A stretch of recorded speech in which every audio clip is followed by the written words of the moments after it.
लंबोदरं परमसुन्दरमेकदन्तं रक्ताम्बरं त्रिनयनं परमं पवित्रम् उद्धदिवाकरनिभोज्ज्वलकान्तिकान्तं विघ्नेश्वरं सकलविघ्नहरं नमामि। नमः परमहंसास्वादित चरणकमलचिन्मकरन्दाय भक्तजनमानस निवासाय श्रीरामचन्द्राय अखण्डमण्डलाकारं व्याप्तं येन चराचरं तत्पदं दर्शितं येन तस्मै श्रीगुरवे नमः।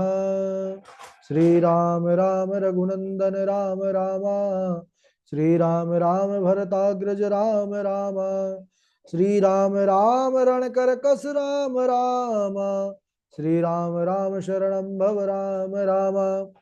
माता रामो मत् पिता रामचन्द्रः स्वामी रामो मत्सखा रामचन्द्रः सर्वस्वं मे रामचन्द्रो दयालुर्नान्यं जाने नैव जाने न जाने अंजनानंदनम वीरम जानकी शोकनाशनम कपीशमक्षहंतारम वंदे लंका भयंकरम। भक्ति भक्त भगवंत गुरु चतुर्नाम वपुएक इनके पद बंदन किए नासत विघ्न अनेक। बोलिए श्री राघवेंद्र सरकार की जय। रामायण श्री राम कथा की जय। श्रीमद् गोस्वामी तुलसीदास जी महाराज की जय।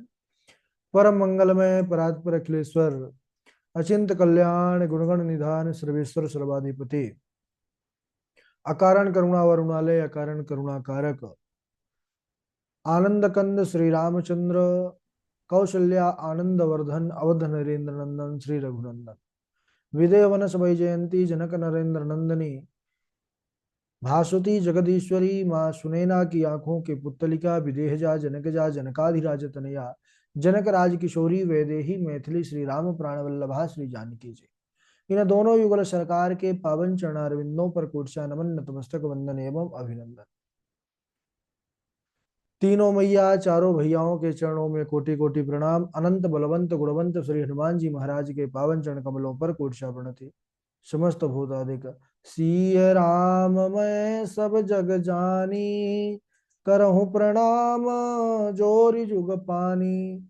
हम सबका परम सौभाग्य की राम कथा की तैयारी का पावन संकल्प लेकर के एक स्थान पर एक साथ जुड़ करके इस रामचरित्र राम कथा मंदाकिनी पर अवगाहन करने का लाभ प्राप्त कर रहे हैं। बड़ा ही आनंद आ रहा है। प्रभु हमारे वनवास काल के दौरान चित्रकूट पर विराज रहे हैं। चित्रकूट रघुनंदन छाए और माता जानकी बड़ी प्रसन्न है। प्रभु राघव के सेवा में तत्पर हैं। लक्ष्मण भी निरंतर सीता रामचंद्र भगवान के सेवा पर लगे रहते हैं। लेकिन सज्जनों, जब जब प्रभु श्री रामचंद्र हमारे रघुवर अकेले पर बैठे होते हैं, उनको अवध की याद आने लगती है। अवध के जो वासी हैं, अयोध्या के नर नारी हैं, वे निरंतर प्रभु को ही याद करते रहते हैं। भगवान का स्वभाव है ये यथा माम प्रपद्यन्ते तांस तथैव भजाम्य हम। सज्जनों, भगवान को जो जिस भाव से भजता है, परमात्मा भी उसको उसी भाव से भजता है। सब रो रो करके भगवान को याद करते हैं अयोध्या के लोग कि प्रभु कब आओगे। ये आंखें आपके दर्शनों के लिए बड़ी छटपटा रही है। प्रभु भी जंगल के किसी एक पत्थर पर शिला पर बैठ करके अयोध्या को याद करने लगते। सोचने लगते कि कैसा होगा हमारा अवध, कैसा होगा वहां का स्वरूप, माताएं कैसी होंगी, किस प्रकार धीरज धारण की होंगी, महाराज कैसे होंगे और अयोध्यावासी किस प्रकार होंगे। इस प्रकार वह विचार कर रहे हैं। बाबा तुलसीदास जी यहाँ पर वर्णन कर रहे हैं, लिख रहे हैं कि राघव जी जब याद करते हैं तो राघव जी की दशा कैसी होती है। कहते हैं जब जब राम अवध सुधि करही, तब तब बारी बिलोचन भरही। सुमेरे मातु पितु परिजन भाई, भरत सनेहु शील सेवकाई। जब जब राम अवध सुध करही, बारी बिलोचन तब तब बारी बिलोचन भरही। जब जब राघव को याद आती है तब तब उनके नेत्र सजल हो जाते हैं, नेत्रों से अश्रुधारा चलने लगती है। सज्जनों, भगवान हमारे करुणा के सागर हैं, इसीलिए उनको करुणा वरुणालय कहा गया है। तो वह करुणा से भर जाते हैं और स्मरण करते रहते हैं। कहा भी गया है, जननी जन्मभूमिश्च स्वर्गादपि गरीयसी। उनको जब जननी जन्मभूमि जनक तथा बंधु का स्नेह स्मरण आता तो उनके नेत्र सजल हो जाते, भगवान राघव भी रोने लगते। प्रभु राघव के याद में इधर माता कौशल्या का भी हाल बेहाल है सज्जनों। प्रभु रघुवर की याद में माता कौशल्या एकदम सूख गई हैं। निरंतर वह जिस मार्ग से राम तपस्वी वेश धारण करके माँ जानकी और लक्ष्मण के साथ वन को निकले थे, उसी मार्ग को निहारती रहती है माता कौशल्या कि मेरा राम इस मार्ग से कब वापिस आएगा, मेरा लाल अब कब आएगा, बस यही बाट देखती रहती है। विवाह के बाद का एक बड़ा सुंदर प्रसंग है, जब प्रभु राघव का विवाह हुआ माता जानकी के साथ और वह अयोध्या पर आए हैं। ऐसी दिव्य शोभा माता कौशल्या प्रभु राघव को देखती हैं तो उनके नेत्रों से जल की धारा चलने लगी। विधाता से वह आर्त भाव से निवेदन करती हैं कि हे विधाता, मेरे तुम जिंदगी के उन दिनों को गिनती से निकाल देना जिन दिनों में राघव के दर्शन से वंचित रह गई हूं। मेरे जीवन के उन दिनों की गिनती मत करना जिन दिनों में मैं प्रभु श्री राम को देख नहीं पाई हूं। इस प्रकार माता कौशल्या का प्रभु के स्मरण में एक एक क्षण बीत रहा है। और यहाँ प्रभु राघव भी चित्रकूट पर वास करते हुए सबको स्मरण करते हैं, सबको याद करते हैं। चित्रकूट की एक बड़ी सुंदर लीला, भगवान श्री राम एक दिन लता कुंज के नीचे बैठे हुए थे।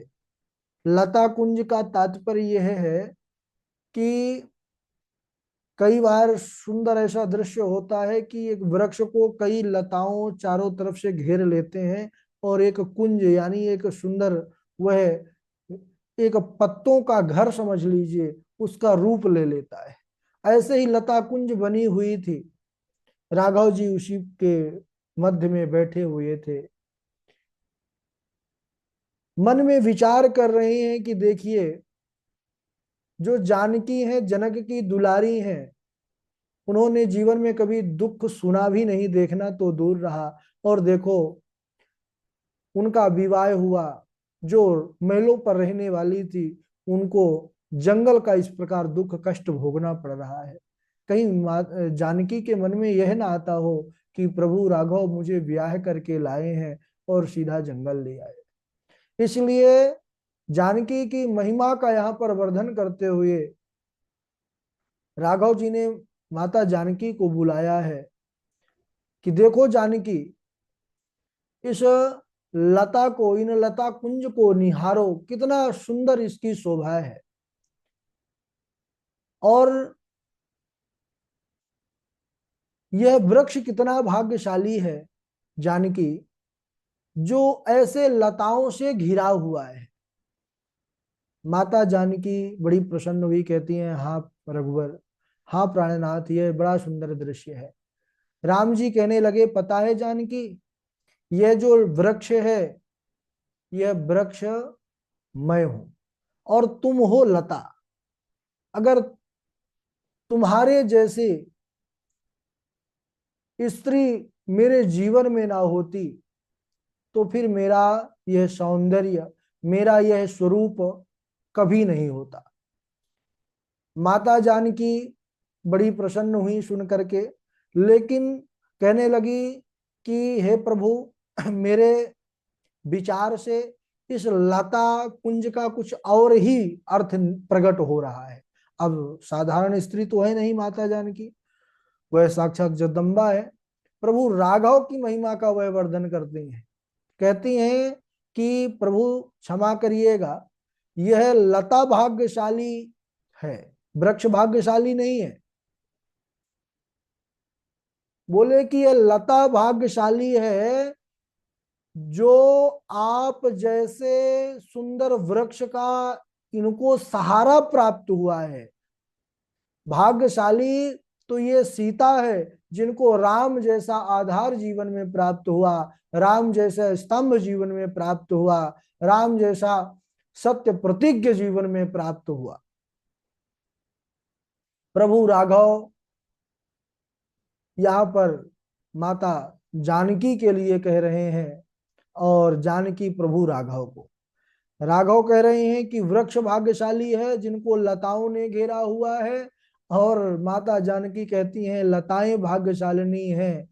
ओ ये, हाँ, ये लता भाग्यशाली है, और माता जानकी कहती हैं कि प्रभु मेरे दृष्टि में तो यह वृक्ष ही है।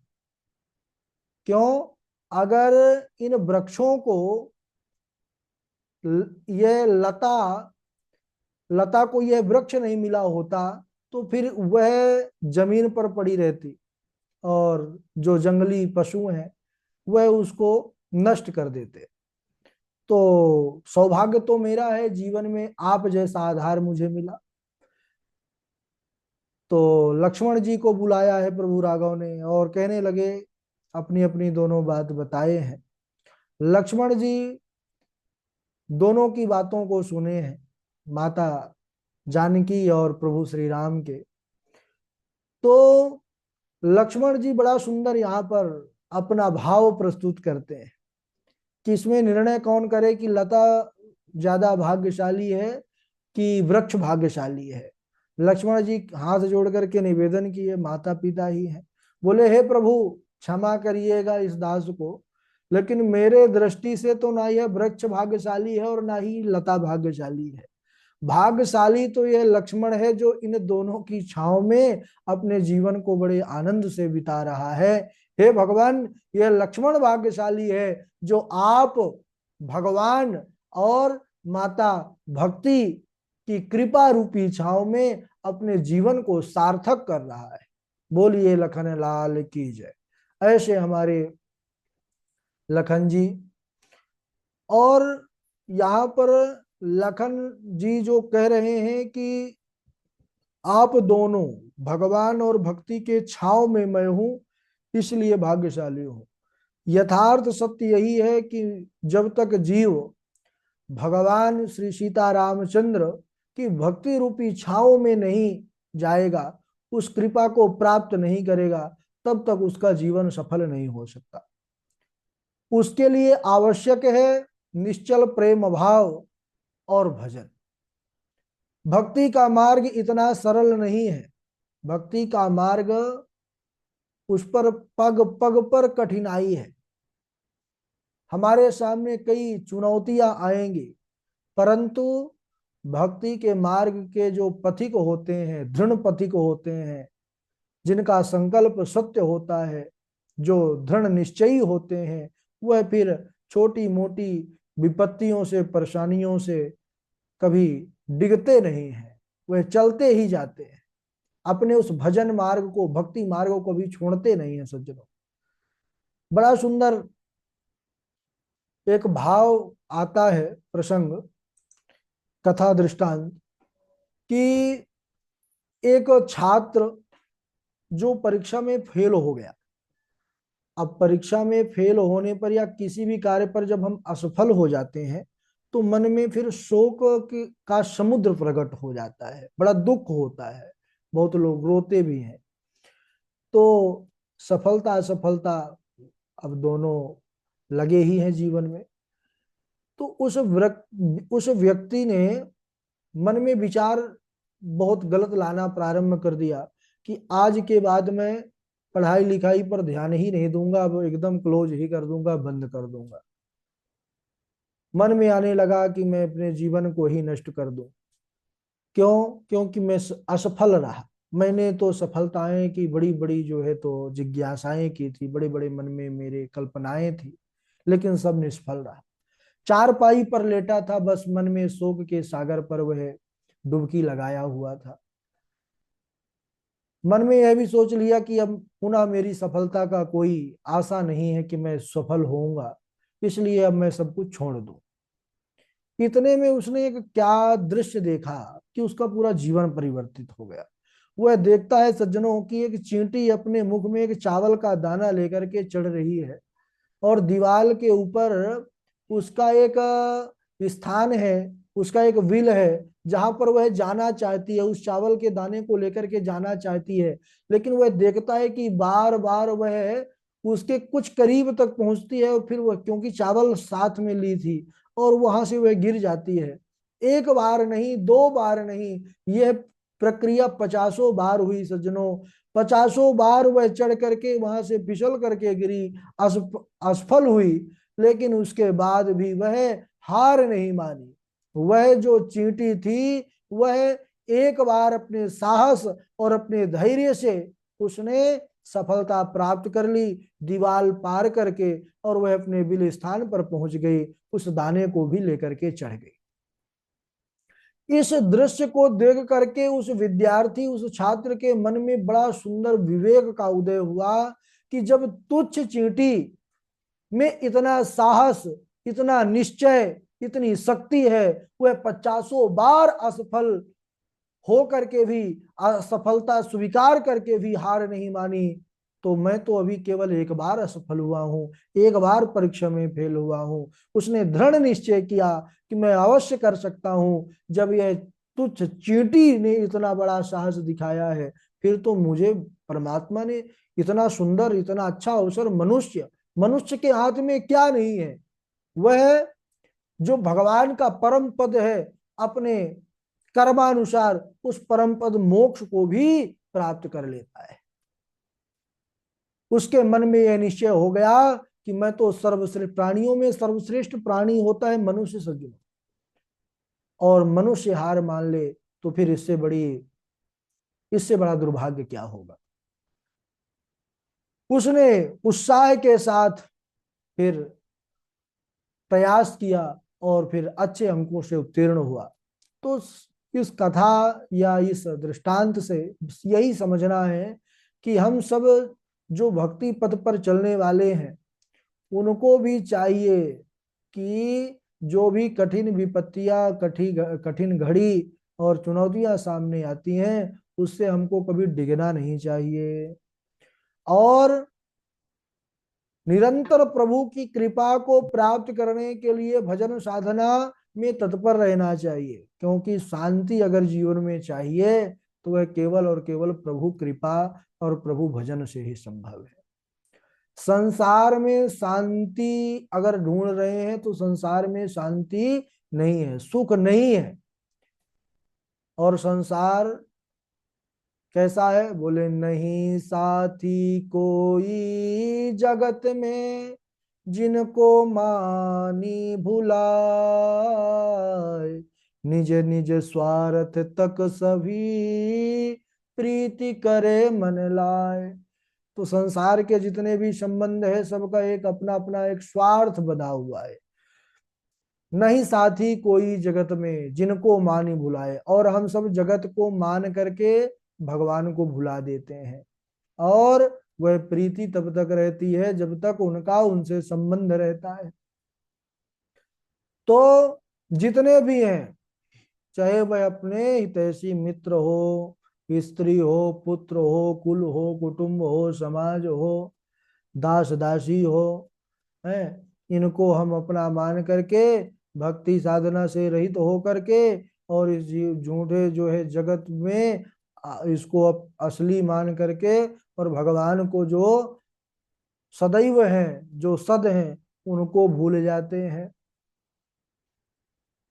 क्योंकि संसार में कोई भी परमात्मा के अलावा जीव का सच्चा साथी नहीं है। क्यों? क्योंकि जीव उसी का अंशी है, उसी का ही अंश है। तो सच्चा साथी तो केवल श्री सीता रामचंद्र भगवान है। देखिए, भगवान निषाद राज को भेजे हैं। निषाद राज साथ में थे, उनको भेजा कि जाइए। निषाद भी बड़े दुखी थे, लौट करके वह जा रहे हैं। भगवान चैत्र शुक्ल दशमी को उनको वनवास हुआ। एकादशी के दिन वह श्रृंगवेरपुर पहुंच गए, ठहरे वहां पर। द्वादशी को सुमंत्र को विदा किया। त्रयोदशी को भरद्वाज जी के आश्रम पर पहुंच गए सज्जनों, प्रयागराज। चतुर्दशी को निषाद राज वहां से लौटे और देखा कि सुमंत्र जी अभी तक अयोध्या नहीं गए, मेरे ही स्थान पर हैं। तो मंत्री सुमंत्र जी को जब निषाद राज जी ने देखा, विकल हो गए। क्योंकि कुछ आशा थी कि निषाद जो है, शायद प्रभु राम लक्ष्मण ना भी आए तो वहां का भयंकर जंगल देख करके माता जानकी अवश्य ही आ जाएंगी और मैं किसी प्रकार मुख दिखाने के लायक तो हो जाऊंगा महाराज दशरथ के। लेकिन जब देखा कि निषाद अकेले ही आ रहे हैं और उनका भी मुंह लटका हुआ है, तब वह समझ गए सारी आशा उनकी टूट गई सज्जनों। निषाद दुखी होकर के आए हैं और जैसे ही सुमंत्र जी ने देखा है, दोनों अथाह दुख के सागर पर डूबे हुए हैं। एक दूसरे को देखते ही महाराज रोने लग गए, बिलख बिलख करके रोए हैं। सुमंत्र जी की दशा ऐसी है कि वह राम राम लक्ष्मण सीता ऐसा ही पुकार करके पृथ्वी पर पड़े हुए हैं, व्याकुल होकर के पृथ्वी पर पड़े हुए हैं। सुमंत्र जी बस की यह दशा नहीं है। सुमंत्र जी के साथ सज्जनों जो अयोध्या से घोड़े आए हुए थे, जिस घोड़े पर राघव जी को बिठाल करके वह वन को लाए, इधर घोड़ों की ऐसी दशा है कि घोड़े भी हिन हिना करके रो रहे हैं। उनके आंखों से भी निरंतर आंसुओं की धारा चल रही है। पशु होकर के भी प्रभु राघव का ऐसा वियोग, ऐसा उनके अंदर दुख कि नहीं तृण चरही न पियही जल, मोचही लोचन वार, व्याकुल भयो विषाद सब, रघुवर बाजी निहार। निषाद राज गुह ने जब यह दृश्य देखा तो विचार करने लगे कि जिनके वियोग में पशुओं की यह दशा है, घोड़े हिन हिना करके रो रहे हैं, मानो कहना चाह रहे हैं कहाँ है मेरे राम, कहाँ है वैदेही, कहाँ है वीर लक्ष्मण। और वह सज्जनों आंखों से निरंतर आंसू की धारा चल रही है। घोड़ों के सामने घास रखा हुआ है, लेकिन घोड़े हैं कि एक तिनका भी अपने मुख में नहीं डाल रहे, केवल रो रहे हैं, आंखों से धारा चल रही है। गुस और श्वेत रंग के धवल घोड़े जो महाराज शोक के सागर में डूबने के बाद श्याम रंग से दिखाई पड़ने लग गए। निषाद राजगुह सोच रहा है कि जिन राम के वियोग में अयोध्या के पशुओं की यह दशा है, तो अयोध्या के मनुष्यों की क्या गति होगी। यह आकलन भी नहीं कर पा रहे सुमंत्र, यह विचार भी नहीं कर पा रहे हैं। गुह धैर्य धारण करके अनेक कथा को कह करके समझाते हुए सुमंत्र जी को अयोध्या तक लेकर के आए हैं, अयोध्या के निकट तक छोड़ा है और अयोध्या तक छोड़ करके वह लौट आए हैं अपने राज्य को। समझाए हैं कि महाराज आपको तो जाना होगा, महाराज दशरथ आपकी ही बाट देख रहे हैं, आपका उनके अलावा और कोई नहीं है। मंत्री सुमंत्र विचार कर रहे हैं कि अवध के लोग व्याकुलता से दौड़ करके मुझसे पूछेंगे कि राम को लेकर के आए हो, तब कलेजे पर वज्र रख करके मुझे जवाब देना होगा कि नहीं, मैं तो ऐसे ही लौट करके आ गया, खाली हाथ में किसी को लेकर के नहीं आ पाया। दीन दुखी माताएं मुझसे पूछेंगी कि मेरा राम कहाँ है, जानकी को कहाँ छोड़ करके आ गए, तो मैं उन्हें कैसे जवाब दूंगा कि मैं कंकड़ पत्थर कांटों से भरे हुए वन पर उन्हें छोड़ करके आ गया हूं। इधर महाराज सुमंत्र अपने आप को सज्जनों धिक्कार रहे हैं, मन में विचार कर रहे हैं कि कीचड़ का प्रियतम जल है। कीचड़ जो होता है उसका प्रियतम जल है, क्योंकि वही उसके अस्तित्व का कारण है। जड़ में ही कीचड़ होता है, जल के बिना, जल के प्रभाव से या बिना जल के कीचड़ नहीं हो सकता है। कीचड़ वही होता है जहां पर जल होता है। तो कहते हैं कि कीचड़ का प्रियतम जल है, क्योंकि वही उसके अस्तित्व का कारण है। और उससे जब बिछोए होता है, जब जल समाप्त हो जाता है, तो कीचड़ की क्या दशा होती है, कीचड़ सूख करके फट जाता है। उसी भांति प्रियतम राम जी के बिछड़ते ही मेरे हृदय को तो फट जाना चाहिए था, लेकिन मुझसे अभी फटा नहीं हृदय। इससे यह अनुमान हो रहा है कि विधाता ब्रह्मा ने मुझे यह जो शरीर दिया है, यह देह दिया है, यह यातना शरीर दे करके रखा है कि मुझे केवल इससे कष्ट ही भोगना है। इस प्रकार सुमंत्र सोच सोच करके रो रहे हैं, बिलख बिलख करके। नगर में प्रवेश किए हैं सज्जनों, सुमंत्र जी प्रवेश किए हैं। ऐसा संकोच हो रहा है मानो उन्हें उन्होंने कई जघन्य हत्याएं जो कहलाती हैं, गुरु ब्राह्मण गाय की हत्या की हो, ऐसा उनका मनोदशा है। तो यहाँ पर संतों ने भाव दिया है मानो राम हो गए गुरु, लक्ष्मण ब्राह्मण और सीता यह गौरु। तीनों का त्याग वन में, तीनों को वन में पहुंचा करके आना ही तीनों के वध के समान है, जैसी सुमंत्र जी की दशा है। और एक आचार्य जी का मत है कि राम जी ब्राह्मण है, क्योंकि ब्राह्मण की संज्ञा उनकी इस प्रकार की है कि मम मूर्ति मही देव मई, भगवान राघव। और क्योंकि जो लक्षण है, और जो लक्ष्मण है, ये जीवों के आचार्य माने गए हैं सज्जनों, जीवों के आचार्य लक्ष्मण है। तो मानो इनको पहुंचा के आना ही वन में, यह यहाँ पर हत्या के रूप में मानो ऐसी दशा हो गई है सुमंत्र जी की। अंधेरे में सुमंत्र जी ने नगर में प्रवेश किया है, रथ को द्वार पर छोड़ करके तुरंत राजभवन में घुसे कि कोई देखे ना, किसी से सामना ना करना पड़े। लेकिन लोगों को समाचार मिल गया। सज्जनों, द्वार पर जब खड़ा हुआ रथ देखा है, सचिव आगमनु सुनतु सब, विकल भयोर निवास, भवनु भयंकर लागते ही, मानहु प्रेत निवास।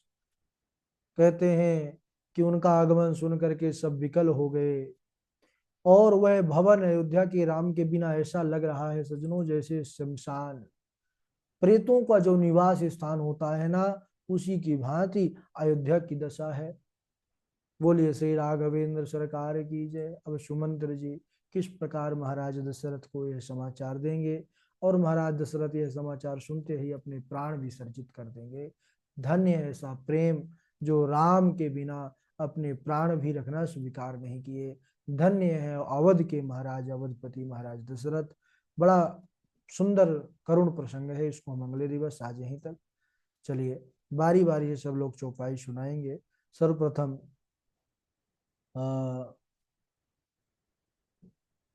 पूर्वी हैं, नैना किशोरी जी हैं, और एस के दुबे जी हैं, देवेश जी हमारे, और नियति जी हैं, चेतना देवी जी हैं, नेहा पाठक जी हैं, सुष्मिता जी हैं।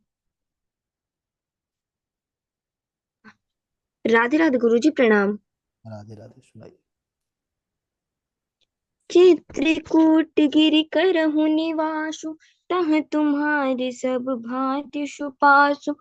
चित्रकूट रघुनंदन छाये, समाचार सुनि सुनि मुनि आए। एक भरोसो एक बल, एक आस विश्वास, एक राम घनश्याम हित, चातक तुलसीदास। राधे राधे गुरु जी। राधा राधा गुरु जी प्रणाम। तो महि निवेदित भोजन करही, प्रभु प्रसाद पट भूषण धरही। एक भरोसो एक बल, एक आस विश्वास, एक राम घन श्याम हित, चातक तुलसीदास। चित्रकूट गिरे करहु निवासो, तह तुम्हार सब भांति सुपासो। चित्रकूट रघु नंदन छाए, समाचार सुने सुन मुनि आए। राधा राधा गुरु प्रणाम।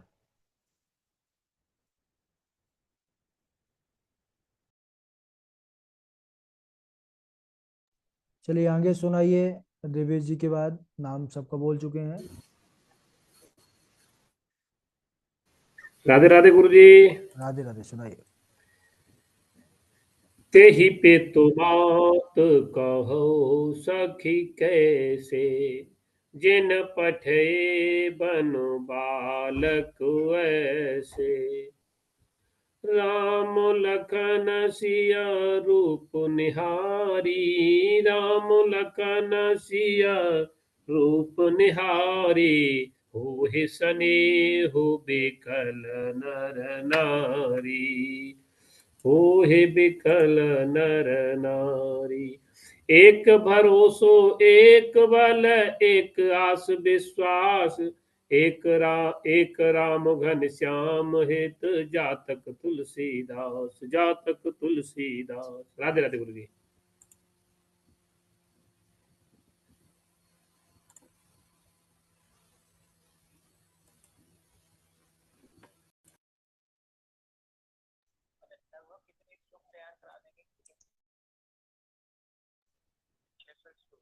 चलिए और सब लोग सुना दिए? सब लोग सुना दिए हैं? राधे राधे गुरु जी।